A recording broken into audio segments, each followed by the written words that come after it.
Patana, Manchester, I will give you the Simba.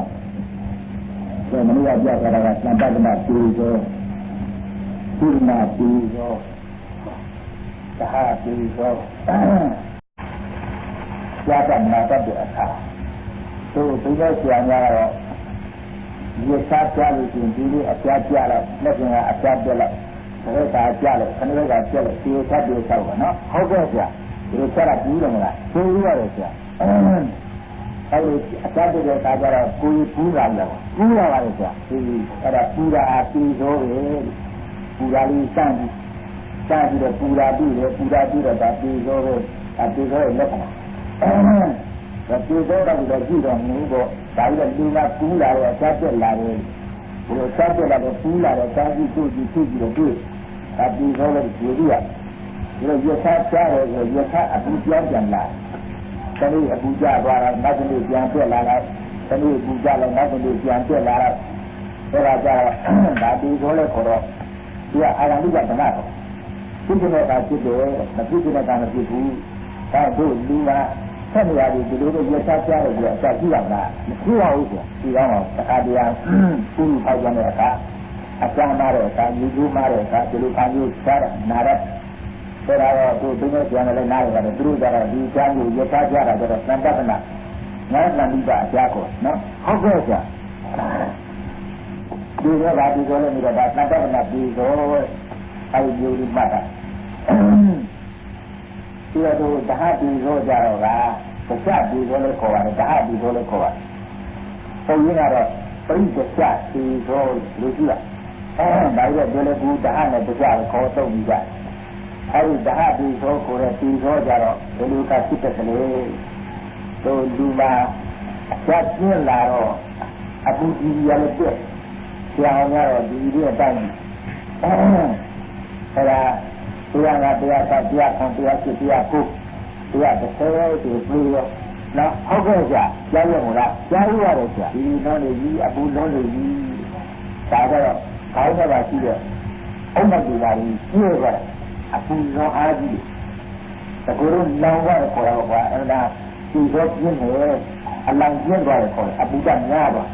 Ada sekurang lawan jenis buat. Tapi dah di saudara, lihat dia. Aku nak jadi diri lidah long ini, nak ujian saya dan betul juga long tu. Saya ada hati tu kok. Nak apa saja. Tu pasal di saudara. Dulu ambil di satu lidah asal Yusa asal di India. Hari asal di India macam asal itu.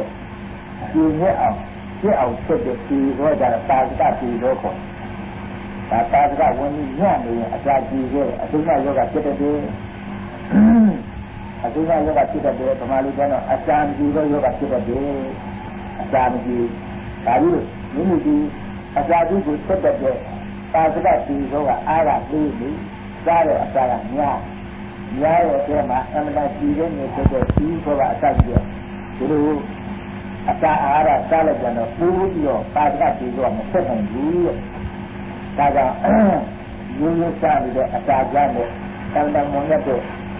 Toga, Kamendo, Kamba Kamendo, Ilu Harijaro, Gara, the other two guys that come on. There are two guys that you do out. Nagusani, Atagan, I don't understand the Paga, who as I am an absolute junior trader to the Incovan and look at Ataga, who was saying about no. How goes that? Raja, you told us Kamendo, Kamba Kamendo, you see Kovan the church, look at Asahara, something like that. You look at you that Asahara, Asahara, and Lugaro, Julia, Santiago, Sadio, Malone, Murupel, I will give you a damn Medina, I will begin and back up to you and young. How goes that? Every 5 lakhs is all that. 5 lakhs is what that is about. I could not go to owners and a town up. The lieutenant of German Nabon being a country. Canada, the OLSC, Ireland, the Ireland, the lieutenant and media, ဒီလိုကျင်လာပြီးထွက်သွားလို့ဒီကနေ့ကပြက်ပါလားမပြက်လိုက်ပါဘူးဆရာဒီမှာလည်းကြည့်ရသူစမ်းနေတဲ့အစာပြည့်တွေအများကြီးပြက်ထွက်ပြီးတော့ဆိုတော့အစာပြည့်မှာဒီတော့ပါစကပြေတော့ပါစကဝင်းပြီးခေါ်နော်ဟုတ်ကဲ့ဆရာဒါကြောင့်အစာစားရတော့ကြည့်ကြည့်စားကြတယ်သူပြရတာကျောင်းလာရေးမှာကြီးပြီးတာအနမတ်ပြတော့သတ္တရောသင်္ဆအာလောပိအဘုဒ္ဓဝဥဇံပိသတ္တရောသင်္ဆအာလောပိသတ္တရောလေးသင်္ဆငါအာလောပိကသူသားရောသုံးပါတော့ဆန်းလို့ဒီလူလာတဲ့သမင်းပေါ်မှာနော်ဟုတ်ကဲ့ကြာသတ္တရောသင်္ဆအာလောပိလေးလို့ငါးလို့စာများတော့သမင်းကိုအဘုဒ္ဓဝမစားမီဥဇံကြီးကိုတူဝေးတောက်လာပြီပူစတဲ့သမင်းကြီးကနောက်တူးကြလိုက်ငါလေးလို့ငါလို့တော့ဆန့်ပြီးစားမယ်ကြီးတော်ပါတော့လေးလို့ငါလို့ဆန့်တာလားဟုတ်ကဲ့ကြာဒါကြီးလေအဲ့ဒီလေးလို့ငါလို့ကဝဲစားပြီးရင်တောက်မယ်ကြီးအတွက်ဆန့်တာဒီတော့ကြီးနဲ့ဒီလိုဆန့်ပြီးတော့စားတော့ကြီးနဲ့အတွင်းမှာစားတဲ့အစာတွေနဲ့ညှံတာညှံပါပါလေကြာညှံတော့အစာကြီးရတာပေါ့နော်ဟုတ်ကဲ့ကြာဒါပြဝင်းကြီးလည်းဆက်နေတယ်ဒီလိုတော့မဟုတ်နောက်လေးလို့ငါလို့စားလဲပုံကြီးဆန့်လို့လည်းသူကြည့်ကြတော့ဒီငါတို့စားလိုက်တော့ဒီမှာရှိတဲ့အစာတွေအင်းလည်းကြီးနောက်ချပြီးတော့စားပြီးတော့ရေနဲ့ဘောဝါကြီးပတ်လိုက်တဲ့အခါကျဒီလူကြံပြီးဒီလိုမရှိတော့ပါဘူးမရှိတော့အစာတွေနဲ့အစာတွေကလည်းကြီးနေတယ်နောက်ချပြီးပတ်တဲ့ရေလည်းခံကြရဆိုရေကနေကြံပြီးတော့ဥထဲမှာနေရနောက်ဟုတ်ကဲ့ကြာဥထဲမှာစပ်ပြီးရတယ်လို့ရုပ်ကြီးအစာတွေနဲ့မဆင်းနိုင်ဒါကြောင့်အဲဒီလိုသမင်းတို့ကစားပြီးတော့ဒီကြတိုက်တာအောင်စားကြတဲ့ဒီကြတောက်လိုက်ကြတော့အတွင်းကပုဂ္ဂိကဝါဒဆိုဥရင်းမှာရှိတဲ့လူကလှန်လိုက်ပြီးဒီမှာဟောဒီရဲ့သမီးရောဒီလိုကောင်းရပြန်ထွက်တယ်ဆက်ပြီးရတယ်ဆိုအဲ့ဒါမှတ်နော်ဟုတ်ကဲ့ဆိုတော့မထွက်စီနဲ့မကောင်းဘူးတဲ့ဒီလိုမျိုးอ่ะဆိုတော့ရောတာရမယ်ဒါတော့သူဘုရားကကျမ်းမာရေးအရာချင်းဤဒုက္ခတဲ့လမ်းကိုသိကြမှတ်တာငါစားတဲ့သမီးဒီအခုသိုးလိုက်ကိုရထားလို့ရှိရင်မရသေးစားတော့နောက်လေးလို့ငါလို့တော့ဆန်ပြီးစားနေပြီးမစားရနဲ့ဒီရင်ရပ်တာဒါပြောရခိုင်းတာလို့ဒီအတွက်ရောက်ပါဆရာဒီအတွက်ကဟုတ်ကဲ့ဒီလာရင်အခက်အခဲရှိနေတယ်ဘယ်လိုလဲဟုတ်ကဲ့ဆရာအကျဉ်းသားကြီးပူကြတော့ဒါဖြစ်ဆိုတော့ပြောတယ်အစာတွေဆက်ပြီးတော့ပါကြဝင်ရမနိုင်တော့နော်ဟုတ်ကဲ့ဆရာမနိုင်တော့ငါဆိုတော့ပြောတယ်စာရင်းကြီးအများကြီးဆက်ပါတယ်အိုးကြီးကြီးမှာဒီလိုမဖြစ်ကြတော့ဆက်ထူတာတော့ဒီသမီးကနှက်ပါအောင်လားမနှက်ပါဘူးဆရာမတူဒီမနှက်တဲ့ဒီသမီးကစိတ်ဓာတ်ရမှုတဘောလို့ဖြစ်မကောင်းတော့မနဲ့တော့မကြည့်တော့ဘူးဟာလားဟုတ်ကဲ့ဗျလူဝင်နေတယ်မင်းတို့ဝင်နေတယ်ဒီတိုင်းကလည်းဒီအစာအိမ်မှာရှိတဲ့အစာတွေသိပြီးပွင့်ထားပြီးဆိုမှပါစကဒီတော့ကညံ့နေဆိုမှကြောက်မချက်နိုင်ဆက်ပါမချက်နိုင်ပါဘူးချက်နေဒီဝင်ကမကောင်းတော့ဘူးတဲ့ဝင်ပြစ်တယ်အချိန်ကရောတာပေါ့အဲ့ဒါကကြာရင်ဒီကတည်းကတော့အစာရင်သဘောတူရောတာဆိုအစာရင်သင်ပေါက်လာပြီးတော့ဒါပြည့်လဲပြီးတော့အဲ့ဒီသင်ကနေပြီးတော့အစာရင်အပြစ်မှာအပြည့်အချက်လေးတွေရှိတယ်အကြီးရွယ်တယ်အစာရင်ကအယူရတာပါဘူးအဲဒီအပြည့်စုံတဲ့အယူရတွေကပြဆင်ပတ်လာတယ်ဆင့်တက်ပြီးတော့တတိနဲ့ကြောကြဒီအတိုင်းဘာဖြစ်လဲဆိုတော့ကာကွယ်ထားတဲ့အယူရတွေအပြည့်ကမရှိတော့အပြင်းကအယူရလေးဟောပြီနောက်ဟုတ်ကဲ့ဗျအဲဒီအယူရလေးကိုပြီးပြီးကျန်တယ်ကိုကမသိတော့အစာဝါဒနာပါတဲ့လူကြတော့စားတာဒါကြောင့်တောင်းကြည့်ဖိစားတာစားလိုက်တော့ကအခုကလည်းဒီအမှုစက်တွေကိုဆင်ပတ်ပြီးစားတာလို့ပြောပြီးပါနေတဲ့နေရာလေးကနောက်တစ်ခါအကြံဉာဏ်ဖိဆိုတော့ခါကြတော့အဲဒီအလွာလေးကတောက်တယ်ဟုတ်လားဟုတ်ကဲ့ဆိုအဲ့ဒါဒါပြည့်လို့သမင်းနေဝင်နေစားနေရအစာရင်းကတောက်ဆိုပြီးတော့အစာရင်းတောက်တဲ့ယောဂဖြစ်တယ်အဲ့ဒါသူ့ကိုမြန်မြန်ရောက်တော့အသက်ရှင်ပြီးတော့နောက်ကျရင်ပြီးရောနောက်ဟုတ်ကဲ့ဗျကောင်းပါပြီဒါနဲ့ဒါကအစာရတဲ့ပုဂ္ဂိုလ်များအစာရတဲ့ပုဂ္ဂိုလ်ကြတယ်ဘယ်လိုပြီးတယ်ဒီပါစကတီတော့ဒီလိုဝင်ပြီးတာလည်းတို့စားတဲ့အစာတွေကဒါလောင်စားပေါ်နော်ဟုတ်ကဲ့ဆရာလောင်စားပေါ်တယ်ဒီကလောင်စားရှိတာတောက်ဖြစ်တယ်မဟုတ်လားဟုတ်ကဲ့ဆရာလောင်စားမရှိတဲ့ဓာတ်တွေတောက်ဖြစ်တာလားမဖြစ်ပါဘူးဆရာလောင်စားမရှိရင်လောင်စားရှိတာစက်ပြီးလောင်တတ်ဒီအစာတွေအိမ်မှာတွန်းနေတဲ့အစာကိုမတွန်းတော့အငတ်ခံအပြတ်ခံပြီးလိုက်တော့ဒါဖြစ်တယ်လို့ပြီးတော့အဲ့ဒါဥပ္ပဆောင်ပြီးဆောင်းလို့ရတယ်ဆရာဆောင်းပြီးတော့ဇန်ဒီတိုင်းသားတွေတောက်ကြတယ်ဘယ်လိုလဲအဲ့ဒါဆရာအားပါပါလေဆရာအားဟုတ်ကဲ့အားလည်းငါနားလို့စားလာပါလို့အားလားဟုတ်ကဲ့ဒီစားပြီးတော့ဒါစားတယ်လေဒီထောက်ကပေါက်ပါဘူးဟုတ်ဒီကရတာလည်းဟုတ်လားဟုတ်ကဲ့ဒီဒါနဲ့အားလည်းကြည့်တာအမှန်ကတော့မင်းပြီးလို့ဒီတော့နော်ဟုတ်ကဲ့ဒါသူ့အကြောင်းတောင်းပြီးလို့ယူလို့ကြည့်ပါလိမ့်မယ် ဒီလိုကြားလို့ဆိုတော့မနေ့ကတောင်းအတင်းစားတာတော့နောက်ရက်တစ်ချက်တစ်ချက်သုံးချက်လေးချက်စီလို့ပေါ့ကွာနားလိုက်တော့ခါလိုက်စားရဆိုတော့ဟိုမနေ့ကစားတဲ့အစားလည်းမရှိဘူးလားမဖြစ်ရပါဘူးဆရာပြီးတော့တာကြဝန်းကြီးကလည်းချက်စီကအစာမရှိဘူးတဲ့ကုန်ပြီတဲ့နော်ဟုတ်ကဲ့ဆရာကုန်ပြီဒီကလည်းစားရင်ကကျင်ရောက်စားရင်ကကျင်ရောက်လာပြီတာကြဝန်းကြီးကလည်းလောင်စားကအပိစ္ဆာမပြီးတော့သူကလောင်စားလည်းပြင်းပြသွားပြီတဲ့အစာတို့ကလည်းအစာဟောက်ပြသွားပြီကျင်းကြီးဖြစ်သွားပြီဆိုတော့ချက်ပြန်ဖြစ်လောင်ရန်ပြီနော်ဟုတ်ကဲ့ဗျလောင်ရန်ပြီးတော့ဒီကလည်းဥပ္ပကစောင့်တာတော့အမေကလည်းအစာကြီးကလည်းနောက်ကမပြီးတော့တာစကတီဆိုတာဘယ်လောင်လဲဆိုတော့လောင်ရန်ပြီးတော့အစာကြီးအိမ်ကိုစောင့်တော့နော်ဟုတ်ကဲ့ဗျအစာကြီးအိမ်ကိုစောင့်လောင်တော့ဘာဖြစ်လဲဆိုဒီကပူးလောင်လာပြီမနေနိုင်တော့အဲ့ဒီပူးလောင်လာတဲ့အဖြစ်ကိုသူကမသိကြရင်ပူတယ်ဆိုတော့ဒါကြောင့်ရေမကြံကြတာတောက်ပါပြီနော်ဟုတ်ကဲ့ဗျဒါအစာကားရဲ့ဒီပုဂ္ဂိုလ်ကြတော့ပါစကတီဆိုတာလောင်ကအပြစ်မပြီးလို့ရှိရင်အစာတို့မပြင်းလို့ရှိရင်အစာအိမ်ကိုစောက်ပြီးလောင်တတ်တယ်အဲ့ဒါဟုတ်ကဲ့ဗျနောက်တော့ဘယ်လိုလဲဒီလိုနဲ့ပြီးရင်ဒီအချိန်မှလည်းပြီးရင်မပြီးလို့ကတီးကပြီးနေဆိုလို့ရှိရင်ဒါဖြစ်တယ်ဆိုတော့အဲ့ဒီလောင်ကြံမရှိတော့အစာအိမ်ကိုလည်းစောက်တာလေလောင်တာနဲ့ဒီမကြဘူးပြီးတော့နော်ဟုတ်ကဲ့ဗျပါစကတီဆိုတာလောင်ပြီးတယ်ဟုတ်လူပါရှိတဲ့ပါစကတီဆိုတာကအားတော့ကွာရုပ်ရည်အချင်းမလေးနိုင်နတ်မရှိတဲ့ပါစကတီဆိုတာကသမတန်အရှင်ကျင်းအမှန်တကူတာဒီကာယလူပါစကတီဆိုတာဟာဝင်းကြီးဟာဒီမှာပြောတဲ့ဘုရားကသာမတုံအကြိုက်ကြီးကြီးဆိုတာနဲ့လောက်တဲ့အတားအားဒါကြီးမဆက်နိုင်ဘူးလားမဆက်နိုင်ပါဘူးကြာဒါရပိုးပြီးတော့သိနေလူညံ့နေဆိုတော့နတ်ဘုရားနတ်ဩဇာကြတယ်လူရောဒီသားလေးနော်ဟုတ်ကဲ့ဆရာဒါပြီးတော့ဒီပါကြဝင်းကြီးကနည်းနည်းလေးမဆက်နိုင်ဘူးမဆက်နိုင်တော့ပြေးလာပဲနတ်ဘုရားနတ်ဩဇာကြတယ်ပိုးပြီးတော့သိနေတယ်မဟုတ်လားသိနေရတယ်ဆရာသိစားကြီးမကောင်းဘူးလို့ဆိုရင်ရအောင်ရရတာဟုတ်ကဲ့ဆရာဒီဟုတ်တယ်နတ်ဘုရားနတ်ဩဇာကြတယ်အမှန်တန်ဖို့ရှိတယ်နော်ဟုတ်ကဲ့ဆရာဒါကြောင့်အဲ့ဒီနတ်ဘုရားနတ်ဩဇာနဲ့နတ်တို့ဝန္ဒနာရှိတဲ့ပါစကတီဆိုတာနဲ့အတိုက်တယ်နော်ဟုတ်ကဲ့ဆရာနတ်မရှိတဲ့ပါစကတီဆိုကြတယ်ကျင်းလိုက်တာဆိုတော့အမှန်မုံမြတ်နေတဲ့နတ်ဗုဒ္ဓနတ်ဩဇာကိုလူ့ပါပြဝင်ပြီးပြည့်အောင်မဆက်နိုင်သေးတဲ့နတ်ကြတဲ့ဒီလူကနော်ဟုတ်ကဲ့ဆရာဒါကြီးလို့ဒီပါစကတီဆိုတဲ့ကအမှန်တန်အရှင်ကျင်းတဲ့တကူတတ်ရှိလူပါစကတီဆိုတာမတီးရဘူးနော်ဟုတ်ကဲ့ဆရာဒီအောင်ကျင်းတယ်လို့လူတွေဆိုနတ်များရဲ့ကိုယ်ကပမာဏပရိသတ်ကျက်ပြီးတော့ဆိုတော့လုံးကောင်ပမာဏတော့ရှိတယ်ကိုယ်ကကြီးတော်တော်ကြီးသွားဒါတော့သူတို့လည်းမတ်တုဒ္ဒနာဩဇာဆိုတာတန်ပုံဆိုတော့တန်ကြောင့်ဖြစ်ပေါ်လာတဲ့ဘုံဆိုတော့သူလူလိုသမဏေကတော့ဝေကမှာဖြစ်တာမဟုတ်ဘူးကိုယ်သမီးကိုကျမကျမဖြစ်တာမဟုတ်ဘူးနော်ဟုတ်ကဲ့ဆရာဒါကြောင့်လည်းဆိုအရင်ကဒီလိုပြတာဖြစ်တယ်တိုင်းစီနာတွေ့တဲ့တန်ပုံကိုတို့လူကလည်းညံပုံကို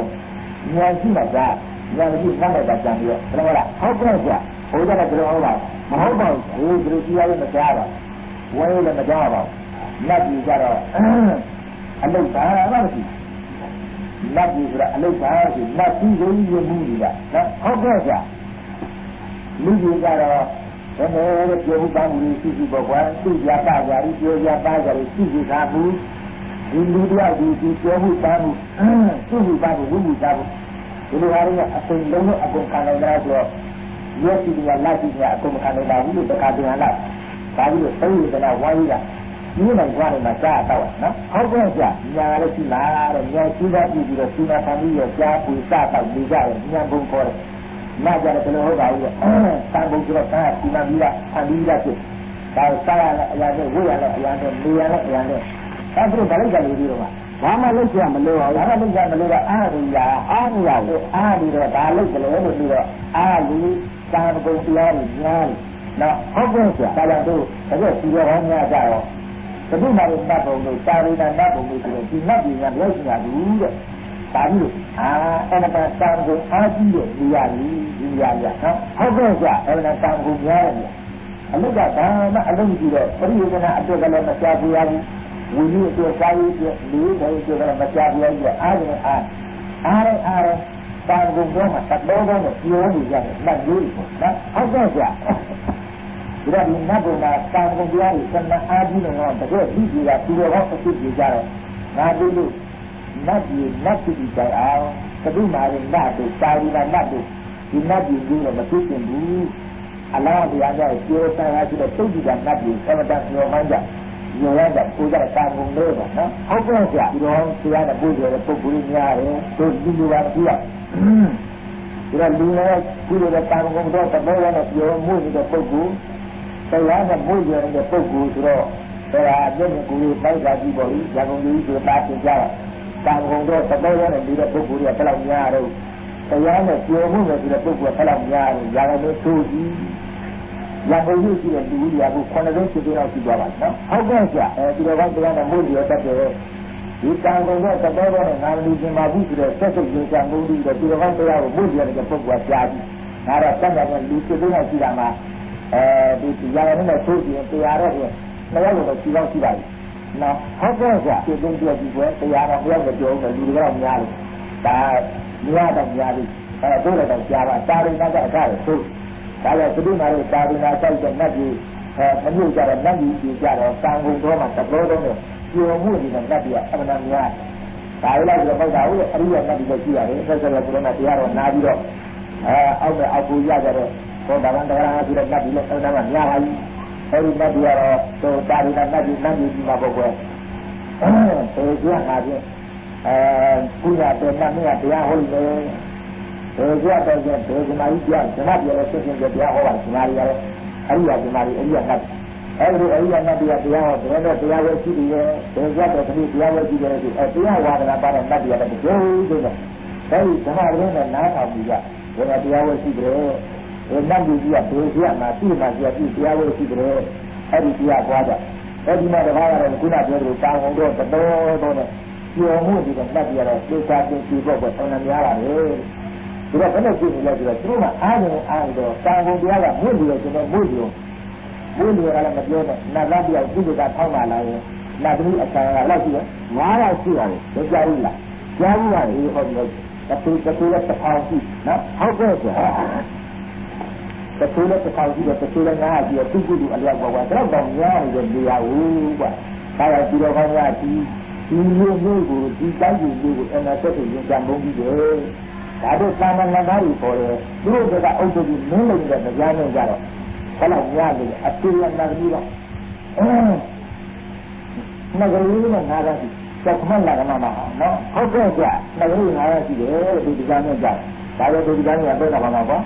Tanah orang. Orang orang jalan je.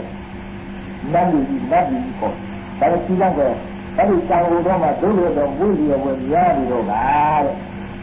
Asal dia le makuya, awal dia le makuya. Dulu saya dia le makuya juga ada ni ada. Kalau ni dia dia jalan. Namanya akan dulu. Saya dia dulu masih juga nanti punya tak tidur, no. Apa saja. Kalau cinta mereka juga bilang, kalau namanya saling dan usaha. Cari dan cari ni, cari mulia dulu, cari dan long juga kuning cerai, nabi kau tu kan, apa saja, cari itu mana dulu, cari dia mulia, air ni kan nyara, cari nak pun tak lagi, cari mana di pagi mana, dulu kalau tidak kan, apa saja, juga jawab tu dia cari mana di pagi mana di sini, kan lepas nak lagi juga. Jadi cari mana cari ni, asal nombor, mulia di asal nombor nak jalan. Tu asal ni nak seni jadi pasal tiada. Lang jalan macam mana, no? Apa saja nak jalan, nak orang jadi lang jalan macam mana? Sesuatu lang jalan juga pasal tiada. Lang jalan dia. Saya ada asal ibu sana. Nah, apa saja asal ibu sana. Oh, lang jalan. Langgar apa tu? Langgar apa? Asal langgar tu, lupa sekali langgar ni dan nak sekali langgar ni dan. Kalau ada sama orang sekali di dalam lupa sekali tu nunggu asal langgar. Ini negara apa dia pun tidak. Apa saja nak sekali tu orang terlalu. Asal tu langgar tu yang macam tu pasal. Wanita muda juga langgar. Nak kalau tu juga luar tu. Nah, apa saja nak dijual sudah Malaysia nak macam asal mana asal ni dijual berapa? Nah, apa saja. Ini orang Madinah kata ni weh dulu. Kalau 当我一看这那边啊，家里没家里的，东东的大车，最多老的，他东的这个那么大的压力的话呢，好多是，那个大车最多就没地位无。但是最多就是最家里没得了，再把一下，大家那边那我在离家人住了多，大家就对那香港的话，收纳理解，我觉得从那个这个工具里头，这个做这个么啦，相对经济里头，经济够出来，大地里没有，不要来这样做的。我们这些嘛的，你中国下面的哪边嘛这个下面的不够了。家里家里家居民的不顾老百姓，家里对那有个结论呢，大地里来不了，你收纳多大，你大家就设定了干的了。我说呢，那家那有工地那地那两个人呢，相当不用，没有地了，那种安尼的地方那种嘛，好个是，那种安尼的，再加来再就让书包来了。那这个刚中阿蒙中阿家都觉得那不家的地方，个人设下来的，好个是，你要那地方，对吧？你那么个，大家来讲，那都在那欧家的书包的，刚中阿家的书包上地下的，的大人生活，阿家过得那么大啦，弄个时候嘛，你就丢掉嘛，家里住那么个阿家的地，大家从那去的经历，经济的收起来。तो प्रेम तंगा लगा के रखना ये हुआ तेरा ना तो करना होगा यार और ना तो करना होगा लीजा की रखा है वो पात्रा वो भी अंदर में चलने ना हो गया क्या ना तो करना ना होगा ना पात्रा ती हो अका कायो कई बार हो क्या ली पात्रा ती हो अका ना हो गया क्या ये अच्छा है लीजा और की करना अच्छा है लीजा और मत की करनाအရာဒီကိုကြားပါလို့ဆိုတော့ဒီလိုမပြီးရမလို့ရတခုလည်းသဘောနဲ့ဒီလိုဒီတခုလည်းအတားလို့ဒီလိုဒီနာတော့ရပြောတခုလည်းအတားပေါက်ဒီလိုဒီဟုတ်ကလားဟုတ်ကဲ့ဆရာကြီးအဲ့ဒါများလားဒီလိုတော့တက်တဲ့သိတာကြီးရေဒါတော့တက်ကဘုရားကပြေးတာတော့ဘူးလေကြားပါလို့ဒီလိုဒီကမှတ်တာအမှန်ကျောင်းမှာပါလေရောဥပ္ပရကြရဝဲတလုံးကောင်းရင်ဒါပြီးတော့ဒီလိုမလုံနိုင်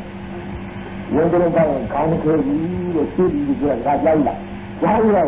ခါရတဲ့လုံနေတာပြီးတော့ရှိတယ်ဒီကတော့လုံတယ်နော်ဝင်ကြတဲ့ကောင်းခဲ့ပြီလားဟုတ်ကဲ့ဆရာဒီလိုကြောက်လို့ဆိုတာခေါင်းထဲအောင်လားမခိုးအောင်ဆရာရဲတာကျတော့ဝင်းနေကြတယ်နော်ဟုတ်ကဲ့ဆရာကြားတော့ဘူးလို့ပြောကြဒါကြောင့်လည်းကိုယ်ကပြီးတော့ဒီလိုနဲ့ဒီကမှတ်တာပေါ့သတ္တရောပိကအာလောတိအဘုဒ္ဓဝဥက္ကံပိဝေသတ္တရောပိကအာလောတိလေးလို့ငါလို့တဲ့ခမင်းကိုအဘိဓမ္မာမစားဘူးရေဝါမစားတဲ့ဆန္ဒကြီးဥဒ္ဒံကြီးကိုပြီးပြီးစိုက်ရည်အလုံးတော်ကြီးနော်ဟုတ်ကဲ့ဆိုအဲ့ဒါကျမ်းစာကြီးဖြစ်တယ်ဒါလေးပတ်တာဒါကဒီတော့ဒီလိုတော့အစာအိမ်ဖြစ်အပြင်မှာစာဖြစ်ကိုဆက်တက်တယ်ဆိုတဲ့သဘောကြီးတော့ပေါ်လာတယ်နော်ပေါ်လာလိုက်ဒီအစာဖြစ်ကိုခမင်းရှင်တွေကပြီးတော့ကျင်းကြီးဖြစ်လာတဲ့အဖြစ်ကြီးရောက်သွားအောင်ပြတ်သွားတယ်ဆိုတဲ့ဘောကပါကပြီးတော့တတ်ပြီးရဲ့ဟုတ်ကလားဟုတ်ကဲ့ဆရာဒါတော့တော်ပြောကြလာတဲ့တန်တန်ကပြီးဆိုဆိုတာရသအားဖြင့်ကြားရတဲ့အပူကြားပြီးတန်တန်ကပြီးတော့ပေါ်ကြီးဟုတ်ကလားဟုတ်ကဲ့ဆရာဒါကပြီးဆိုဆိုတာအပူလုံးကျတဲ့တကူလုံးကျေလာရတဲ့ကအော်ပြီးတော့ပြီးသွားလာအောင်ဒီကျတဲ့အပူကြီးကြားပြီးတော့ပေါ်ကြီးဟုတ်လားဟုတ်ကဲ့ဆရာပါကပြီးဆိုဆိုတာဒီလိုစားတဲ့အစာအာဟာရအစာကြီးအိမ်တော်ရောက်ပြီးအချိန်ကစပြီးတော့အစာကြီးဘဝမှာအစာအောင်ဘဝရောက်သွားအောင်ဒီအောင်လို့အောင်တက်တဲ့သဘောလေးဒီပါစကဒီတော့ကိုကြီးပြောလားဟုတ်ကဲ့ဆရာဒီတော့မှတို့ဒီကမှာဒီတော့အဲ့တော့ဒီကမှာဒီတော့ကတော့သူပဋိသေရဲ့ပုဂ္ဂိုလ်ကနာတစ်ဆက်ကစဒီကခဏကစပြီးလာလိုက်တာဒီကြည့်အောင်တော့ဒီကိုကြောင်သွားမှာနော်ဟုတ်ကဲ့ဆရာဘဝလည်းဒီဘဝလည်းတော့ဒီအပ္ပတရားတရားတဲ့ပုဂ္ဂိုလ်ပြန်ပြီးဒီနာဒီရောဆိုတော့တရားဟုတ်ပါဘူးတဲ့တစ်ဆက်ကလည်းတစ်ဆက်ကတမိနဲ့တမိနဲ့တနာကြီးတနာကြီးတူရတလာတလာတပိတဲ့တစ်ဖြစ်ရင်းကျလာတဲ့သဘာဝဒါဒီနာဒီရောပေါ့နော်ဟုတ်ကဲ့ဆိုဒီနာဒီရောတရားလေးကငါပြောလာရင်မင်းပါပြီးလာပြောတာပါဘူးဒါကခလူးလေးရဲ့ဘဝနဲ့အသက်ဆက်ဆက်အစိတ်အရွယ်ရှိတဲ့လူရဲ့ပါတဲ့ဒီလိုမျိုးခလေးလေးကဘာမိရတယ်ဒါဘွားကြီးကကျန်တဲ့နေရာငါတိုက်ကြနော်ဟုတ်ကဲ့ဆရာပါဆိုလည်းဆိုလည်းမိတယ်ပြန်မလားဟုတ်ကဲ့ဆရာအမိဆုံးကြီးတဲ့ပါနဲ့သူကအကျမ်းဆုံးကြီးတဲ့ဘွားတော့နှောက်ကြည့်တော့မတည်သေးဘူး对不啦？好东西。啊，你都估了，你搬的过嘛，那家熬的，你搬简单来个嘞，用着来个嘞，就是所有的技啊，比如干的嘛，好东西。哦，把这个看那下也不下，用来着，马就来着，花面的那，他溜溜过来，那个交通就来着。溜溜过来，那个越拉，越里下的西瓜来了，他老要。东西就是也要来到边的开下地上，我就打电话，越打越是可能的，打一个地越是不地下无，我那回来了就来到地上呢，我到办干的喏，好东西啊，那你没有的话你也来，如果你说来讲，到带路，开路那公婆背包没有，好了，好东西啊，你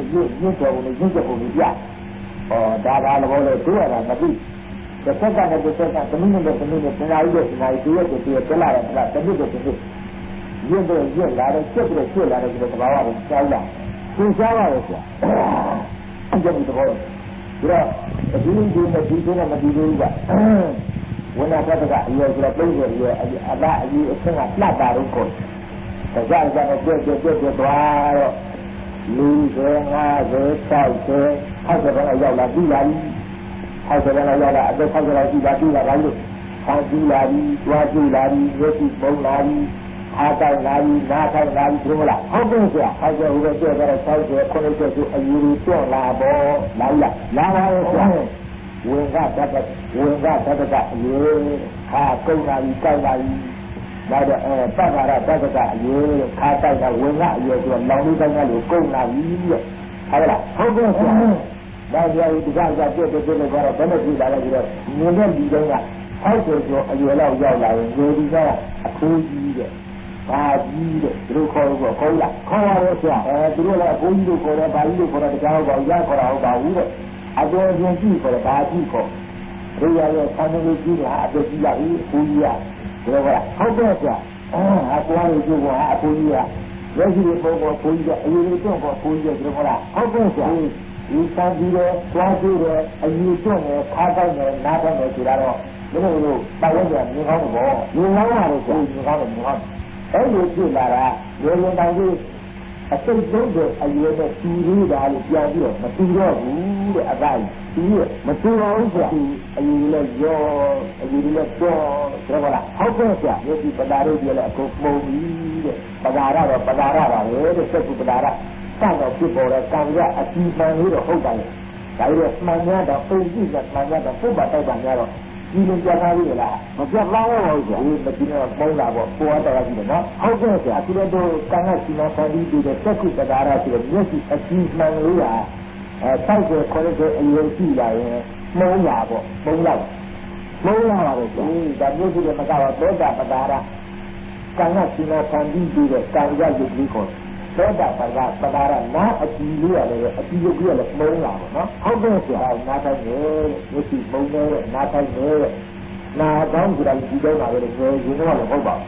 ။ဘုရားပဒါရတရားအကြည့်လေးလည်း၎င်းကြီးတိုင်းအကြည့်ဆိုတာတန်ကြဓာတ်မှခေါ်တယ်။ဒါကြည့်ပြီးတော့ဖန်တီးပြီးတော့အကြည့်ရုပ်ကြီးဒီကနေ့အသက်ရည်ကြီးလာတော့ဘယ်လိုကြည့်လာလဲဆိုတော့တောင်းအရသာကိုရှာမတိုးတော့နော်ဟုတ်ကဲ့ဆရာ။ဒီငယ်ချင်းခါတော့ဒီမှာရင်းနဲ့ဒီလိုပဲမင်းနေလိုက်တာပဲ။ဒါရင်းနဲ့ဒီစားတော့ခါတော့တော်တော်ကြီးကိုအာရတာပြည့်နေကြတဲ့လူကိုစားလိုက်တာပဲ။အဲ့ဒါရည်ကြီးလာတော့ငယ်ငယ်တော့ကောင်းတဲ့အစာလေးကိုပြန်တော့စီးပြီးစားတော့အရင်ကကောင်းပြီးတော့မကောင်းတော့ဘူးတဲ့။ကောင်းပါဦးလား။မကောင်းတော့ဘူးကွာ။ဒီကောင်းလို့သူ့ဒီမှာပဒါရခေါ်တာလေလျာအကြည့်မှတ်ကအယောင်အလုံးမရှိတော့မုန်းလားနော်။ဟုတ်ကဲ့ဆရာ။ဒါကအမျိုးကြီးအလုံးစားလာတော့ပြီးပြီးတော့ပြီးတော့ပါပဲ။ဒါကြီးရဲ့ပြိတ္တိခဏတော့တန်ကြဆိုတဲ့အရာကြီးတန်ကစီမံပန်းပြီးလို့ရုပ်ကြီးအကြည့်ရုပ်ကြီးနာအကြည့်ရုပ်ကြီးနှကောင်းအကြည့်ရုပ်ကြီးလျာအကြည့်ရုပ်ကြီးကိုကြည့်ရုပ်ကြီးကိုလည်းကြည့်လားအတော့ရုပ်ကြီးလို့အယူကြီးတော့လာတော့ဘွားရောက်တောင်းတောင်းကြည့်စီကောင်းကြီးဒီလိုမသိရဘူးဆိုဘူးတဲ့ဒါကဒါရဆိုအကြည့်ရုပ်ကလည်းမှီးပေါ့မှီးကြီးပေါ့နော်ဟုတ်ကဲ့ဆရာဒီကိုဒီမနောပဒါရခေါ်တာလေအရာကိုဒီမှီးနေတဲ့စိတ်မနောအကြည့်လို့တော့ဘယ်နဲ့ဒီလိုဒီလိုမှီးနေတာလေဘာလို့မင်းနေလို့ဘောတဲ့သူအယောင်နဲ့တပီးလေးနဲ့မင်းနေလို့ဘော အခုပြောတဲ့စကားကြီးတော့တော်ကြဖတ်ပြောလို့ပြောတာမိတ်ကြီးရောပေါ်တာပြည့်လာနော်ဟုတ်ကဲ့ဆရာဒီကပြောပြီးတော့ရုပ်ပြောတယ်မမတ်နေဘူးတဲ့ဒါမနောจิตကလည်းပြင်းတာပေါ့ဒါကြောင့်သက္ခုသောတာသာနာသေဝသာယမနဆိုတဲ့၆ဌာနရှိရဲ့ပတာရဆိုတဲ့အကြီးကြီးအကုန်လုံးပြင်းမှာပေါ့အပိစ္ဆာပေါ့များပြီဒီပေါင်းနှစ်ပေါင်းကလည်းကြာပြီခု79ရေရှိပြီဆိုတော့ကံနဲ့လုပ်ပြီးတော့ကံရရုပ်ပြီးတော့တတိယနဲ့လို့နေလို့ပြလာရလေနော်ဟုတ်ကဲ့ဆရာ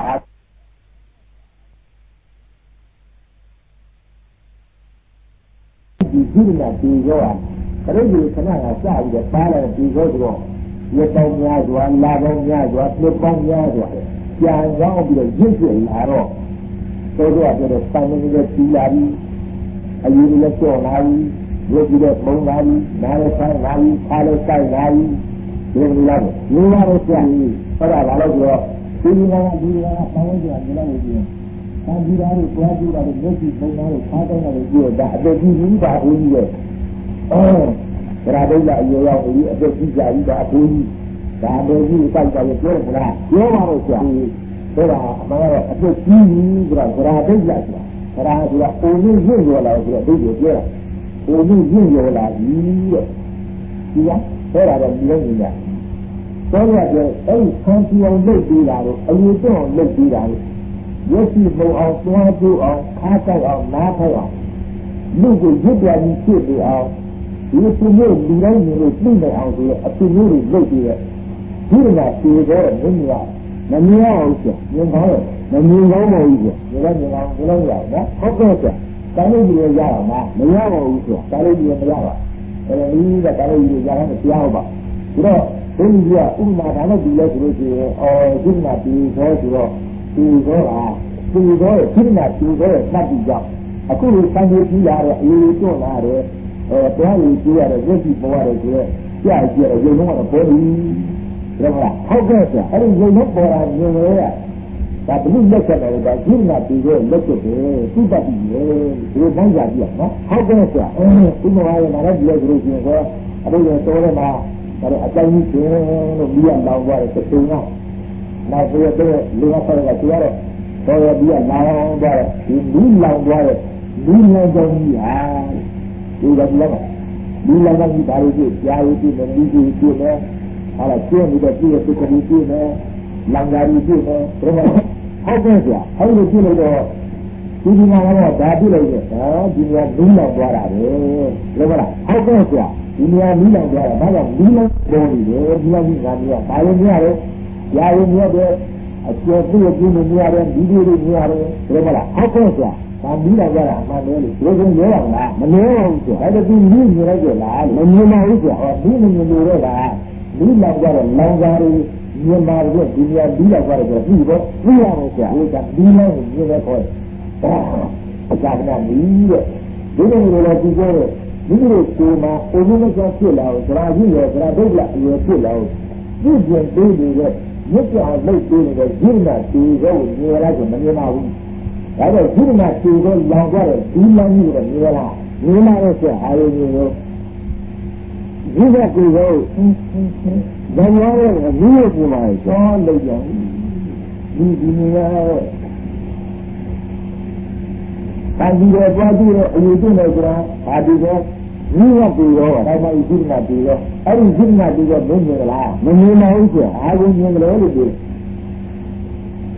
ဆန်းကြီးကိုကြားကြရင်ခါကိုင်းညစ်ပြီးပါလို့ဆိုတာဒါလေးမြင်လဲလားဟုတ်ကဲ့ဆိုတာအခုနပြောတဲ့ဥပမာနဲ့ဟတ်တယ်ပါလို့ဘယ်လိုအဆောင်ပါ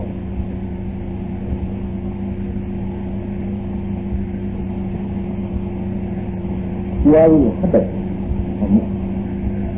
ဒီမှာတော်တော်ပြီးလာကြတော့ပြီးလာကြတော့ဒီလမ်းကြီးမရှိရလားဆိုပါရဲ့ကြာဒါလေးတို့လူတွေကိုလူရဲ့ကိုလူလမ်းလောင်းကြာရည်တို့ရတယ်ကြာလောင်းကြရီကြာရည်ပေါ့နော်ဟုတ်ကဲ့ကြာဒီလိုကြည့်ရလားဆိုပါရဲ့ကြာရည်ကြည့်ရလားဆိုပါရဲ့လောင်းကြရီကြည့်ရလားဆိုပါရဲ့ကြာ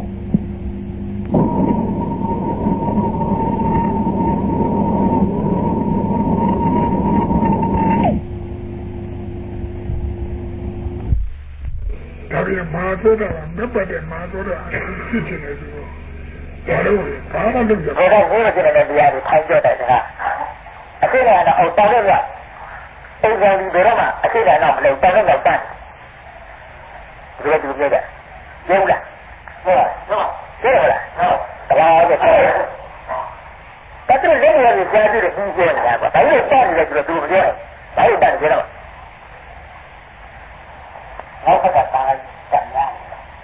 တယ်ဘယ်ကမှလည်းတန်းရတယ်ဟုတ်ပါဘယ်ကမှလည်းပြပို့တာအထူးနေတာဘယ်ကမှလည်းစုနေပြပြော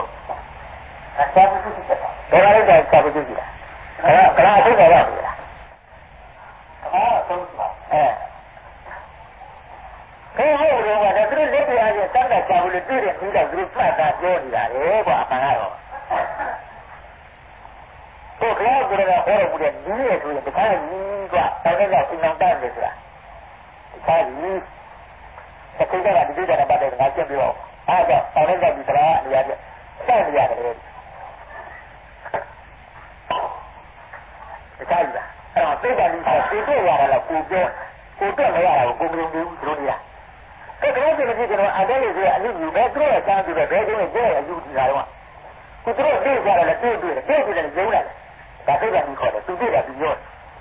တယ်ဒီလိုတော့သမမထောင်းကပေါ်တာတည်းသူဒီလိုလေးစာရင်းနဲ့ရှိတယ်အလူကြီးပမာတိလူကြီးခေါ်တာတယ်ဘယ်လိုလဲသူရှိတယ်ဆိုတာဘယ်လိုလဲသူဒီလိုလက်ပြီးစားရတယ်အလူကြီးတော့ရောက်လာရုံးလာပေါ့ဒီကဒီမတွေ့ခင်ဟောတာလေအဲ့ဒါလက်ပြတောင်းရရတယ်မယုံကြည့်ဘူးလားဒါပြပါလိမ့်ဆိုတော့ကိုတွေ့ကိုချာဆလို့ရတယ်ကဒီလိုဒါကြည့်ဖို့ကြီးတယ်မတွေ့ရတာမယုံကြည့်ဘူးကြည့်ကြတာအခုဝါရအရာရဲ့သိက္ခာနဲ့ထောက်တယ်ဆိုတော့သဘောလေးကခုနမော်တော်ကလည်းလူထိုးကြတယ်ကျုံနေဘာလို့ကိုယ်လူထိုးတာမြင်လို့အတိတ်ကဝိပဿနာတောင်းပြီးတောင်းပြီးခံနေတာဝါရမော်တော်ကလူထိုးပြီးအဲ့ဒါဝါရထောက်တယ်ဆိုမယုံဒါရဲ့အဲ့ဒီဝါရကထောက်တယ်ဆိုတော့သဘောလေးဒီကတည်းကလည်းမှတ်တာလားစိတ်ကဖြစ်တဲ့ဝါရကဖြစ်စီဥဒ္ဒကဖြစ်တဲ့ဝါရကဖြစ်စီအဲ့ဒီကြောက်ဆိုတဲ့အကြောင်းတစ်ပါးကဖြစ်လာတဲ့အကြောင်းတစ်ပါးကမလို့ပြောတယ်ဝါရကတော့သူရစိတ်ကဖြစ်တဲ့ဝါရကလည်းဥဒ္ဒကဖြစ်တဲ့ဝါရကလည်းဝါရကထူးရလားဟုတ်ဟုတ်ကဲ့မထူးပါခါလာရိုးလားခါလာနဲ့တာပြီးသေးတယ်အတော့ကွာဟောလားအတော့ဖြစ်တယ်ဖြစ်တယ်လားပြီးတော့ဥဒ္ဒကဖြစ်တာဒီအတော့ကပြောတယ်အကျိုးကတော့ဝါရကဖြစ်တာကထောက်တယ်တော့ပေါ့ဟုတ်တော့ဟုတ်ပါဘူးအဲ့ဒါလေးဒီတက်တာထောက်တယ်လို့ဘာလို့လဲရောက်တယ်စီးနေတယ်ဆိုတဲ့သဘောဟာအခုကိုယ်ကလူထိုးကြတာမဟုတ်တော့ဒါကျင်းပြီးမှကိုယ်ကဘောဟာမယုံနဲ့ထားတော့ဒါရဲ့ဒီကဝီရာကြီးတွေခုနစစ်တယ်တောက်ကြတာနေပြီးတော့ဒါကဝါရကထောက်တယ်ကြီးထွားလာတယ်ဆိုတဲ့အသိဉာဏ်ရတာဝါရတဲ့ကပူတောင်းနေတဲ့ကပူတောင်းနေတဲ့ကပူတောင်းနေတဲ့ခိုင်လာတဲ့ဘာလို့ဝါရတဲ့တစ်ချက်အားကြီးလာလို့ကိုယ်ကဝါရတဲ့ထောက်တဲ့ရလာလို့ပို့ပြီးတော့ခိုင်လာတဲ့မမရနိုင်တဲ့ဒါအဲ့ဒါလည်းတော့ဒီကြည့်ဒါလို့ဒီကတိရှိလို့ဆိုတာလေးကအပြည့်အဝရှိတယ်အပြည့်အဝတူရရတယ်ဒါလေးကအပြည့်အဝရှိတယ်အပြည့်အဝဒီတော့ကိုလိုဒါလေးအပြည့်အဝရှိတယ်ကိုလိုဒါကလေးစစ်တယ်ငယ်လေးကဒီကကြီးကြရတဲ့ဒီကလေးကရှင်းပြီးဆေးလေးလေးငယ်ကျင်လေးကဆောင်းအရက်သေးလေးကိုဘယ်ကပြီးတော့ဘောရတောင်းရလားဘယ်ဒီပါရရှိတဲ့အရက်ကြီးဖြစ်လာဖို့ဒါဥစ္စာဝါရထောက်ခံလို့ကြီးထွားလာပြီဒါလေးဒီကမှာဒါဥစ္စာဝါရထောက်ခံဖို့သင်္ကြန်တဲ့စစ်တဲ့ဝိပဿနာလူတွေလို့လုပ်တယ်လူတွေလို့လုပ်တယ်ဒီကစစ်တဲ့ကလုပ်တယ်မျိုးမျိုးကစစ်တဲ့မလုပ်တာစိတ်တော်ဝါရကရေစားတော်ဝါရကစိတ်စားတော်ဝါရကစိတ်စားတော်ဝါရကစိတ်ကလုပ်တယ်ဒီစိတ်ကဒီကခုံပြီးရတာလှုပ်ကုန်တယ်စိတ်ဒီစိတ်ကလည်းစိတ်ကလည်းဝါရကဘာသာတဲ့စစ်တဲ့ဝါဒဥဒ္ဒစစ်တဲ့ဝါဒအပူဒအေးဒသဘာဒအပူအေးသဘာဒဖြစ်ပေါ်တဲ့ဝါဒတော့လုံချနေပြီးထောက်ခံနေပြီးယူဆနေပြီး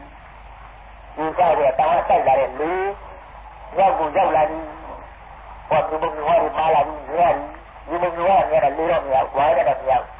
ဒါရဲ့ဇက်ကဒီပါလာတဲ့ဒီဘုရားတောင်းတဲ့ရောက်လာတဲ့ခေါင်းတော့ဇက်ကဝါဒဒီတောင်းကိုယူဆလာပြီးယူဆရတဲ့ပြည်နေထောက်တာကခုနလိုမျိုးစိတ်ကြရတဲ့စိတ်တွေဝင်ပြီးတာနဲ့ပြီးတယ်။ဒါရဲ့စိတ်တွေဝင်တုံကြပြီးတော့ဝါရကတုံကြပြီးဒီမူရလေးတွေပတ်တာ။ဒါဥစ္စာဝါရကဥစ္စာဝါရကပဲပြ။ဒီတော့ခုနကပြောလို့လေ ဒီလိုရတဲ့မရှိဘူးအတော်ကသိနေတာကသိမခိုင်လုံဘူးလို့မလို့ဆိုနေဆိုမှာပေါ့ဒါလို့ဥဒ္ဒဖြစ်တဲ့ဝါရတဲ့ထောက်ကမှုတွေစိတ်ကောင်းမှုတွေငါပြထောက်ကလာလှုပ်ကြတာယူကြတာဒါတွေပြ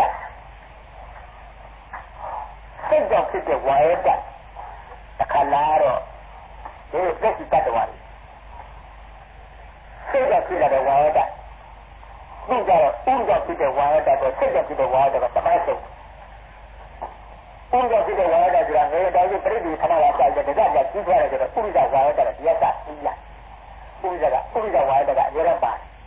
အဲဒီမှာသင်္ဟိုအနေအချင်းစစ်တယ်လို့ငယ်ငယ်ကပြီးတော့ကြီးသွားလာတဲ့သဘောလိုပဲအကျက်အထောက်ကပေးနေတဲ့ဥဒ္ဒဝါရတဲ့ဒီအငယ်ကြီးပြိတ္တိခဏရကြရင်ပါလာပြီဒီကမှာတစ်ဆက်ပြီးတော့တမျိုးအဖြစ်စိတ်ကြည့်ရင်လည်းစိတ်လိပ်ကြတဲ့ဖြစ်ပေါ်လာတဲ့ဝါရတဲ့ဒါကူးတဲ့တက်တာလာပေါ်လွန်လာတဲ့ဝါရတဲ့သူ့ကြတဲ့စိတ်ကဖြစ်တဲ့ဝါရတဲ့လို့ခေါ်ယူဒါစိတ်ကဝါရတဲ့လို့လာတယ်ခဏကဖြစ်တဲ့ဝါရဒီလိုမျိုးဟိုတတိစီကအခုနပြောတဲ့ဥဒ္ဒဖြစ်တဲ့ဝါရတဲ့ထောက်ကမှုစိတ်ကောင်းမှုရွေးချမှုဆိုတဲ့အမူအရာနဲ့စိတ်ကဖြစ်တဲ့ဝါရတဲ့ထောက်ကမှုစိတ်ကောင်းမှုရွေးချမှုဆိုတဲ့အမူအရာနဲ့ဒီအပူရတဲ့ဟောတရားတာအပူလူတွေဆိုတာမှတ်တာဟုတ်ကလားဟုတ်ပါအကြောင်းကိုပြောရမလားအကြောင်းကိုဟုတ်ပါစိတ်ကြောင့်ရဥဒ္ဒအကြောင်းမလို့ဖြစ်နေလားဟုတ်ပါဟုတ်လို့မလားဟုတ်ပါအကျိုးတော့ဘူးပဲအဲ့ဒါအကျိုးတူလို့ဆိုရင်မလို့ဒါရကတူတာကြရမလို့ဒါကြောင့်ဖြစ်တာလေကိုရင်းကြတော့ဘယ်လိုလဲလို့မလို့ခွင့်ပေးကြမလို့အကျိုးတူဥပမာပြရတဲ့နေရာကြတာဒါရေးထောက်ကတော့ဥဒ္ဒဝါရတဲ့လည်းသူအမှန်ကတော့ဒီလိုကိုရမဟုတ်လို့လားဒီတိုင်းနေရာမှာတစ်ခါတည်းကအဲ့အကျိုးဝါရတဲ့ကျင်းကိုဥရိယဖြစ်တဲ့ဝါရတဲ့လက်ကြတဲ့ထောက်ကနေယူကြတယ်စိတ်ရဖြစ်တဲ့ဝါရတဲ့လက်ကြတဲ့ထောက်ကနေယူကြတယ်ဒီလိုဟာဒီလိုနေရာအကျိုးအတူတူဝါရတဲ့ဒီလိုဟာဒီအကြောင်းကပွဲနေတယ်စိတ်ရဖြစ်တဲ့ဝါရတဲ့ကိုကြာတော့လာပြီးတော့ကောင်းစိတ်ရဖြစ်တဲ့ဝါရတဲ့ကြာစိတ်ရဖြစ်လာတဲ့ဝါရတဲ့ကမင်းတို့ကိုမှာတကူလုံးလက်တို့ကောင်းတို့ကိုယ်ကြီးတို့တကူလုံးကြီးရစိတ်ကလေးအရင်ဖြစ်တဲ့ဘောင်တို့စိတ်ကလေးအရင်ဖြစ်ဒါလက်ဆက်လို့ပါအောင်မယ်စိတ်ကနေဆိုတဲ့စိတ်ကလေးအရင်ဖြစ်အဲဒီစိတ်ကလေးကြောင့်တကူလုံးပြတ်နေပြီးတော့ဖြစ်ပေါ်လာတဲ့ဝါရတတ်အကူလုံးတကူလုံးပြတ်နေသွားဒီစိတ်ကြောင့်ဖြစ်ပေါ်လာတဲ့ဝါရတတ်အဲ့ဒီဝါရဒပြတ်နှံ့ပြီးလားဒီဝါရဒကထောက်ကံပြီးလို့ငါလက်ချင်တယ်ဆိုလို့လက်ပြလှုပ်ရပါပြီတဲ့ဝါရဒကလှုပ်ပြီးဒီလှုပ်ချင်တယ်ဆိုတော့စိတ်ကလေးကဖြစ်ပေါ်လာတဲ့ဝါရဒကပြတ်နှံ့သွားပြီးမှဒီချီရလှုပ်ရပါလေဒါကောင်းတဲ့ကိုကြီးအကုန်လုံးဒီလိုလုံးဒါငါပြောလိုက်ပါဦးမယ်လို့ပြောနေတယ်ဆိုတော့စိတ်ကလေးကဖြစ်ပေါ်တဲ့ဝါရဒကအေးငါလှမ်းပြီးသွားပြီးမှသွားလို့ဖြစ်ပါတယ်တဲ့ဒါတကူလုံးကိုလှုပ်ကြတဲ့အမူအရာတိုင်းတဲ့အမူအရာဖတဲ့အမူအရာသွားတဲ့အမူအရာလှုပ်ကြတဲ့အမူအရာတိုင်းတဲ့အမူအရာကြီးတဲ့မတဲ့အမူအရာဆွဲတဲ့နေတဲ့အမူအရာအကုန်လုံးဒါစိတ်ကဝါရတဲ့ဖြစ်တဲ့သင်္ဃာလူတာကြီးခေါ်တဲ့သင်္ဃာကြီးနဲ့အစိတ်တိုင်းကိုအကုန်ကြောက်ဟုတ်တဲ့ပြတ်နေပြီးတော့ဖြစ်တဲ့ဝါရတဲ့အဲဒီဝါရတဲ့ပြတ်နေပြီးမှဒီဝါရတဲ့ကစိတ်ကြောက်ပြီးလို့တိုင်ပြီးလို့ကျွဲပြီးလို့ယူပြီးလို့ချပြီးလို့မပြီးလို့လှမ်းပြီးလို့ကြွပြီးလို့ဒါလက်နိုင်နဲ့ကြွနိုင်နဲ့မနိုင်နဲ့ကြီးနိုင်နဲ့ချနိုင်နဲ့ဘယ်လိုလဲခိုင်းနေဆိုတဲ့စိတ်ကလေးအရင်ဖြစ်ပြီးမှခိုင်းနေဆိုတဲ့စိတ်ကဖြစ်ပေါ်လာတဲ့ဝါရတဲ့ပြတ်နိုင်တဲ့ခိုင်းလို့ကြပါတယ်ခိုင်းနေဆိုတဲ့စိတ်ကလေးအရင်ဖြစ်ဖားလိုက်မယ်ဆိုတဲ့စိတ်ကလေးအရင်ဖြစ်ပြီးအဲ့ဒီစိတ်ကဖြစ်ပေါ်တဲ့ဝါရတဲ့ဖားပြီးကြရဲ့အဲ့ဒီနေဆိုတဲ့စိတ်ကလေးအရင်ဖြစ်အဲ့ဒီနေဆိုတဲ့စိတ်ကလေးကပြတ်နေပြီးပြလိုက်မှဒီစိတ်ကလေးကဖြစ်တဲ့ဝါရတဲ့ကအိတ်ပြီးလိုက်ပါရဲ့ဒါစိတ်ကဝါရတဲ့စိတ်ကအရင်ဖြစ်သွားရဲ့ကုန်စိတ်ကဖြစ်တဲ့ဝါရတဲ့ကပြတ်နေပြီးမှသင်္ဃာစိတ်ကအကုန်ပြတ်ရနေတာဒီထိုင်နေထားတယ်ဘောတယ်လာတယ်လျောင်းနဲ့စိတ်ကစားတယ်ကျဲတယ်ဆူတယ်ကိုင်တယ်မတယ်တွေ့တယ်ဖြီးတယ်ပိုးတယ်ခတ်တယ်ရက်ဒီမူရည်လာတယ်ဒါပြကြရတဲ့ထောက်ကတာရောဒီစားရတယ်အကုန်လုံးဒါစိတ်ကဖြစ်တဲ့ဝါရတဲ့ဟုတ်လားဟုတ်ပါဒီတော့ဥဒ္ဒဖြစ်တဲ့ဝါရတဲ့စိတ်ကဖြစ်တဲ့ဝါရတဲ့အပြည့်အကျူးနေ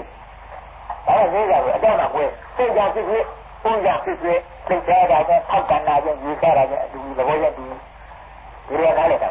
ဟုတ်လားဟုတ်လား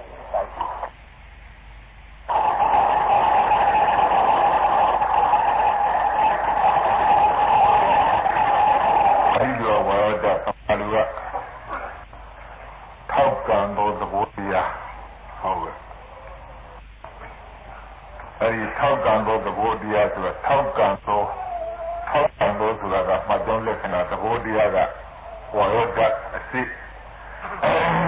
ပရမတ္တတာအဲဒီထောက်ကံတဲ့သဘောတရားထောက်ကံသောသဘောတရားဒီဝါရဒလို့ဆိုတော့အဲဒီဝါရဒလည်းပဲကံကြောင့်ဖြစ်တယ်စိတ်ကြောင့်ဖြစ်တယ်ဥရုကြောင့်ဖြစ်တယ်အာဟာရကြောင့်ဖြစ်တယ်သူတို့ကလည်းသတုသမုဋ္ဌာန်ဒီကအကြောင်းလေးချင်းနဲ့ဖြစ်လာတဲ့တရားတွေဖြစ်တယ်ဒီတော့ကံကြောင့်ဖြစ်တယ်အာဟာရကြောင့်ဖြစ်တယ်ဆိုရဲသဘောနှစ်ပါးတော့သိပြီးတော့ပြောကြကြမလို့လားဘာလို့ပြောလို့လည်းရုပ်တည်းလူတဲ့တရားမဟုတ်ဒါပြီးတဲ့သင်ရှားတဲ့စိတ္တဇဝါယောတနဲ့ဥရိဇဝါယောတဥရိဇဝါယောတထောက်ကံပုံရဲ့စိတ္တဇဝါယောတထောက်ကံပုံဒီနှစ်ပါးတော့မင်းမင်းညာတော့ပြသွားတယ်ဥရိဇဝါယောတဥ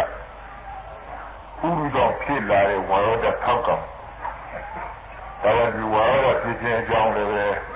ရိဇဝါယောတဒီတရားမဟုတ်ဘူး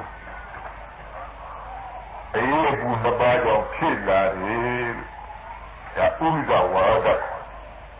အေးကြောင့်လည်းဒီဝါယောဒဖြစ်လာတဲ့အပူကြောင့်လည်းဝါယောဒဖြစ်လာတယ်ဆိုတော့ဒါအေးအပူနှစ်ပါးကြောင့်ဖြစ်လာတဲ့ဝါယောဒကျတော့ဥဇဝါယောဒလို့ခေါ်ရမှန်ရဲ့ဟုတ်ကဲ့ဒီရရောမှန်ပါအေးမှန်ပါလူကြီးကြောက်တော့မသိတော့လည်းဟုတ်တယ်ဟုတ်ကဲ့လည်းကူပါခါတူလူပြောပါကွာ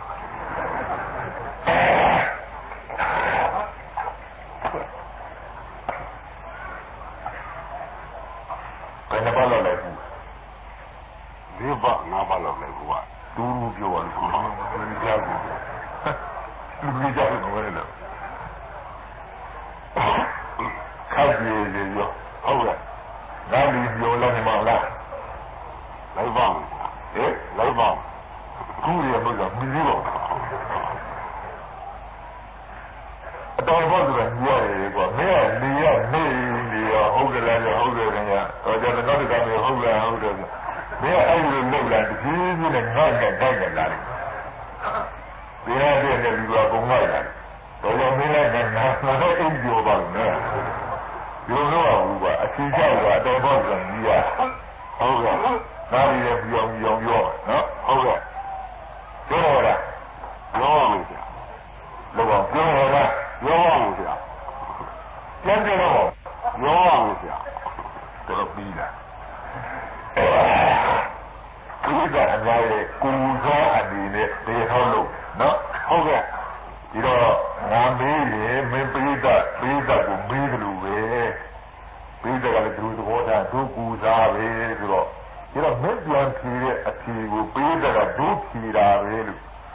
ဒီလိုနားလည်ထားတော့ကမင်းဖြေတာကိုကြားမှအားလုံးကြားမှလုံးမလားဟုတ်ကဲ့အေးဒါကြောင့်ပြေပြေပြောလို့ပြောတာဟုတ်လားဟုတ်ကဲ့ဒီတော့ကြားပြီးအေးနဲ့အပူဆိုတာကဥရုကိုနော်ဟုတ်ကဲ့အဲဒီအေးကြောင့်အပူကြောင့်ဖြစ်လာတဲ့ဝါယောဓာတ်ဒီဥရုကဝါယောဓာတ်ခေါ်ကြီးဟုတ်ပြီမှန်ပါပြီဘာဝါယောဓာတ်အေးကြောင့်အပူကြောင့်ဖြစ်လာတဲ့ဥရုကဝါယောဓာတ်အေးကြောင့်အပူကြောင့်ဖြစ်လာတဲ့ဝါယောကိုဥရုကဝါယောခေါ်တယ်လားဟုတ်ကဲ့ဒီဝါယောဓာတ်ကိုဘာလို့ပြောတော့မသိဘူးပါလို့ဆရာဒါထောက်ကံတတ်တဲ့သဘောနဲ့လှုပ်ရှားတတ်တဲ့သဘောဒီလိုဒီထောက်ကံတတ်တဲ့သဘောနဲ့လှုပ်ရှားတဲ့သဘောဒါဝါယောဓာတ်ခေါ်တယ်လားဟုတ်ကဲ့ဒီဟုတ်ပရိယာမင်းသင်လာလားလာပါလို့ဆရာပရိယာဒါနဲ့ဥဇဝါယောဓာတ်အဝိညာဏကအလင်းမဲ့တဲ့အရာဝတ္ထုတွေဝါယောဓာတ်ထောက်ကံမှုသူတို့ပြပါနော်ဟုတ်ကဲ့နားလည်ပါလို့ဆရာပရိယာတော်သူမော်တော်ကလေထိုးတာမော်တော်ကပြင်းနေလေတွင်းတာအပေါ်ကနေတဲ့ဝင်ချင်းတွေအများကြီးတင်း ဒါလည်းဒီဘေးကအောက်ပွားကြမသွားဘူး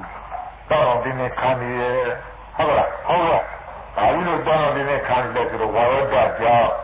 ဒေဝရဒတုံးပြီးတော့သူမြင်ငါမြင်ထင်ရှားတဲ့ဝါရဒပြဒီနဲ့တွင်ထားတဲ့လီဗမာလူကနော်ဟုတ်ကဲ့အဲ့ဒီလီရဲ့ထောက်ကန်ထားလို့ဒီဘေးကြီးကအောက်ပြကြံသွားတာပေါ့ဟုတ်လားဟုတ်တယ်အဲဥဒ္ဒဝါရဒထောက်ကန်သဘောဆိုတာမထင်ရှားဘူးလားထင်ရှားပါလေဗျာဒီအဲ့ဒါထင်ရှားတဲ့မငင်းနိုင်တဲ့တုတ်ဒီတာရကနေပြီးတော့ဒဇ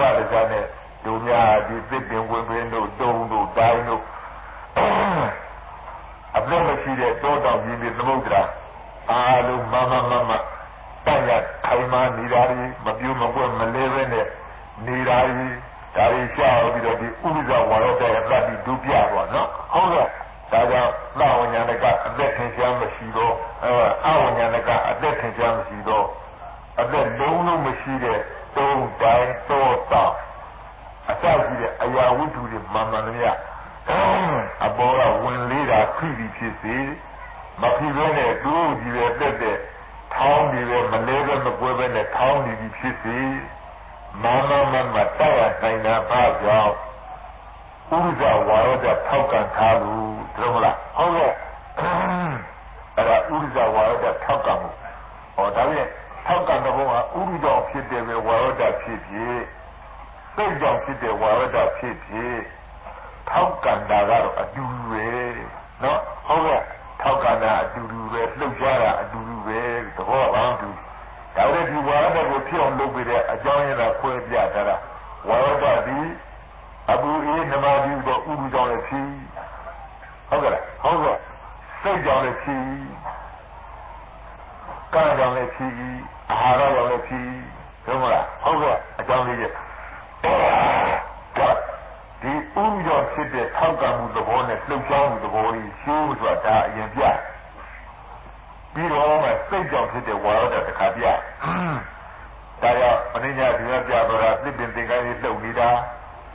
သူမြင်ငါမြင်သူသိငါသိရောဘယ်နဲ့ထင်းတော့လှုပ်နေတာကတော့လှုပ်နေတာသစ်ပင်ပေါ့သစ်ကိုင်းပေါ့ဟုတ်ကဲ့ဟုတ်ကဲ့အမှန်ကတော့သစ်ပင်သင်္ကန်းလှုပ်ကြလားဟုတ်ပါဘူးကြာဘယ်လိုလှုပ်တာတော့ဝါရဒကလှုပ်တာဟေးဟုတ်လှုပ်တဲ့အမူအရာလေးနော်ဟုတ်ကဲ့လှုပ်ရှားနေဝါရဒပဲအဲ့ဒီဒီဒီမပြူမကွမလို့ရနဲ့မရနေတာဘာဖြစ်လို့ထောက်ကန်မှုသဘောဘာထောက်ကန်ဝါရဒထောက်ကန်ဝါရဒထောက်ကန်ဝါရဒထောက်ကန်တာလို့လားဟုတ်ကဲ့အကေတဏိဝါရဒမထောက်ကန်ရင်သူမရနိုင်ဘောမရနိုင်ပါဘူးကြာဝါရဒအားကောင်းလို့တဲ့ဒီလိုမင်းညာပြသွားတဲ့ဒီအိမ်တော်ကျောင်းတိုင်းသရားတိုင်းအစရှိတဲ့အဘောဝန်တို့ဝန်ပူတွေအမျိုးဖိထားတဲ့တိုင်ကြီးဟာဤမသွားပဲညှို့မသွားပဲပြူမသွားပဲလဲမသွားပဲနဲ့မရနေတဲ့ဘာသာထောက်ကန်တဲ့သဘောရောက်မှာထောက်ကပ်တဲ့သဘောကြောင်းလားဟုတ်ကဲ့ဝါရဒဘောဟုတ်ကဲ့ဘာဝါရောလို့ထောက်ကန်တဲ့ဝါရောပါဒီဟုတ်ဘာဝါရောလို့ဥဒ္ဒဝါရောနော်ဟုတ်ကဲ့ဒီဒါလည်းအဲ့ဒီသစ်ပင်တို့သုံးတို့တိုင်တို့ကမလောမပြူပဲနဲ့ရနေတိုင်နေဆိုတာဥဒ္ဒဝါရောဒကြောင်းလို့ဒီလိုပြောတော့ထောက်ကန်ထားတဲ့သဘောကြောင်းဆိုတော့ယုံညမယုံမဲအားကြီးလို့ဒီသစ်ပင်ဝပင်တုံးတိုင်နဲ့ခွဲကြည့်တဲ့ဝါရဒကမမြင်ရဘူးနော်ဟုတ်ကဲ့ရုပ်တည်းယုံမလွယ်လာဘူးတဲ့ဘာဖြစ်လို့မြင်မှမြင်ရတယ်ဝါရဒကြီးထောက်ကန်ထားတော့တိုင်ကြီးရမလဲပဲနဲ့မရနေရဲ့အဘောကဝန်တို့ဝင်မှုပြီးမကြိုးပဲဘူးလန်တန်ကြောက်တန်ကြမှာပြီးတော့ခိုင်ပြီးတယ်ဒါရီဝါရဒထောက်ကန်ထားလို့ဒီလိုပဲခိုင်မာနေတယ်ဆိုတဲ့စကားယုံကြည်ဖို့အလုံးခဲနေတယ်ဘာကြောင့်ဒီတောင်ကြီးတုံးနေတဲ့ခွဲကြည့်တဲ့ဝါရဒကမတွေးတယ်ဟုတ်လားဟုတ်ကဲ့ဒါရီဒီထောက်ကန်လို့ခိုင်မာနေတယ်ဆိုတဲ့သဘောတော့မထင်ရှားဘူးလားထင်ရှားပါလေဒီကြောင့်ဒီနေရာတော့ပြင်ဝါရဒပဂရိမျက်စိနဲ့မမြင်ကောင်း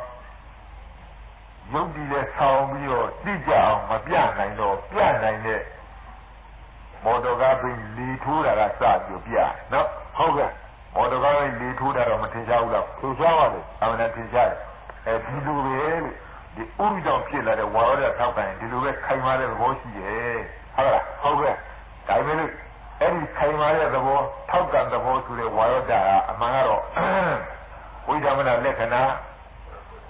ထောက်ပံ့ခြင်းလက္ခဏာရှိထောက်ပံ့ခြင်းလက္ခဏာဆိုတာဒါဝါရောဓမှတ်ဖို့လို့ပြေးတာတဲ့မှတ်ကြောင်းလက္ခဏာပဲဝါရောဓကသဘောတရားတက်ကလေးပဲဒီဝါရောဓကြည့်လို့လည်းမမြင်ကြလို့လည်းမဖြစ်ယူလို့လည်းမရအတုံးလုံးခဲလည်းမဟုတ်အဖြူပြအဝါလည်းမဟုတ်လေးတော့သုံးမြောက်အဝိုင်းအရာလည်းမဟုတ်အမောအမွတ်အကြီးဖာလည်းမဟုတ်ကြီးစင်ငယ်ငယ်ရွယ်လာလည်းမဟုတ်ဘူးဒီဝိရာတပည့်သားချင်းစုလို့ဆောင်းလို့ရအောင်နဲ့ကြည်စည်းလည်းမဟုတ်တို့ဘာလို့ဆိုတာသဘောတရားအများကြီးရှိတာပြောတာသဘောတရားတော့တကယ်ရှိသဘောတရားကမရှိရင်ဒီတုံးနေတိုင်းကမမမကရပ်ဖို့အင်းခဲနေဟုတ်လားဟုတ်ကဲ့ဒါမေးရီမယ်မင်းညာပြသွားတဲ့အတိုင်းအစနဲ့တောင်းလို့ရှိတဲ့အဝိဇ္ဇာတွေလက်ကဂိုင်းပြီးတော့ထောင်ပြီးလက်ကလွတ်လိုက်အကုန်လုံးဣကြဟုတ်လားဟုတ်ကဲ့ဒါကြတော့ဝါရတော့မရှိလို့လားပြီးတော့မင်းလည်းရောရှိပါလေဆရာရှိတယ်လားရှိပါဘာလို့သူကြတော့မရတော့ဝါရကအာသီးလို့ပါဒီဝါရကအာသီးနော်ဟုတ်ကဲ့ဝါရကများတာရှိတယ်ဝါရကနေတာရှိဟုတ်လားဟုတ်ကဲ့ဝါရကများတာကြတော့တောင်းတင်းနေခံနိုင်တယ်ပို့ပြီးတော့တောင်းတင်းနေခံနိုင်ပြီးဝါရကများလိဆိုတော့နားလေအောင်နော်ဟုတ်ကဲ့ဒီအဝိဇ္ဇာတော့အနာပြောရောက်တဲ့အရာဝတ္ထုလေးတွေကဝါရကအနာနဲနေလို့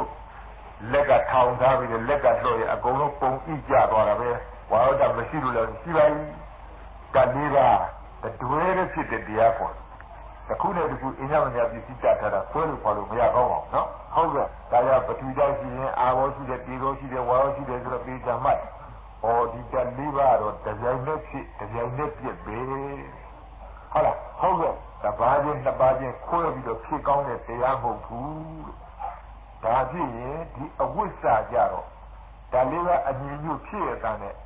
သုံးလူတိုင်လူဘာကြောင့်မရနိုင်တော့မခိုင်တော့ပြီးတော့သူ့ကြတော့ဝါရဒအားပြီးပြီလို့ဒါမလားဟုတ်ကဲ့ပြောကြရောတတိကြသွားဝါရဒအားပြီးလို့ဒါကြောင့်လည်းပြတ်ဆိုတဲ့ကိုယ်နဲ့ဓာလီပါကိုစိတ်ဒီတင်ကြီးဟောတော်မူတဲ့တရားကြတော့မင်းညာတင်ရပြတဲ့အတိုင်းပဲလို့လုံးရတဲ့ငကုတ္တသာအခန်းကြတော့ပထဝီဦးစီးပြီးတော့ပထဝီလွန်ကဲနေတဲ့ဓာတ်တွေကြတော့ပထဝီပုံ20ကေတာလောမနာကဒါနာတသောမန္တနာရုအာတိအတိမိဇာမှတ်ပြီးရဲ့မှန်ပါပါဒါ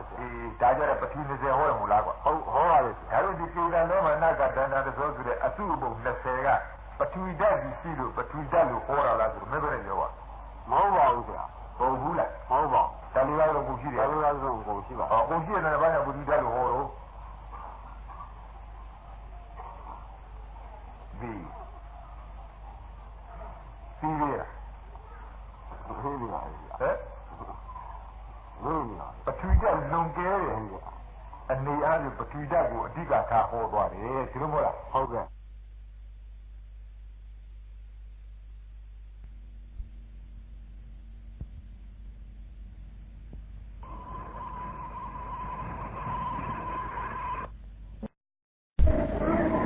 ပါဠိလိုအာဘောဗမာလိုကဖွဲ့စည်းတတ်တဲ့သဘောတရားလေးအဲဒီဖွဲ့စည်းတတ်တယ်ဆိုတာကတော့မှတ်ကြောင်းလက္ခဏာအာဘာနလက္ခဏာအာဘောဓာတုအာဘောဓာတုအာဘောဓာတိအာဘာနလက္ခဏာဖွဲ့စည်းခြင်းလက္ခဏာရှိလက္ခဏာဆိုတာကမှတ်စရာမှတ်ကြောင်းသဘောတရားတက်တဲ့ကလေးကဒါအာဘောဓရဲ့ဓာတပရမတ္တအစစ်နှစ်ခုပေါင်းလိုက်တော့ဖွဲ့စည်းတတ်သောသဘောတရားအဲဒီဖွဲ့စည်းတတ်သောသဘောတရားဆိုတာမှာသဘောတရားလေးကိုညာရောက်လာသဘောတရားလေးကိုညာရောက်လာတော့ဘာဖြစ်လာလဲဆိုတော့အတုံးလုံးအခဲအပေါ်ဘဝအကြီးအဖအတိပြသနာအကောင်အခဲဒါတွေလုံးဝကင်းစိတ်သွားတယ်ပျောက်သွားတယ်သဘောညာတက်တဲ့ကလေးဆိုတော့ဘာမှမရှိဒီပြီး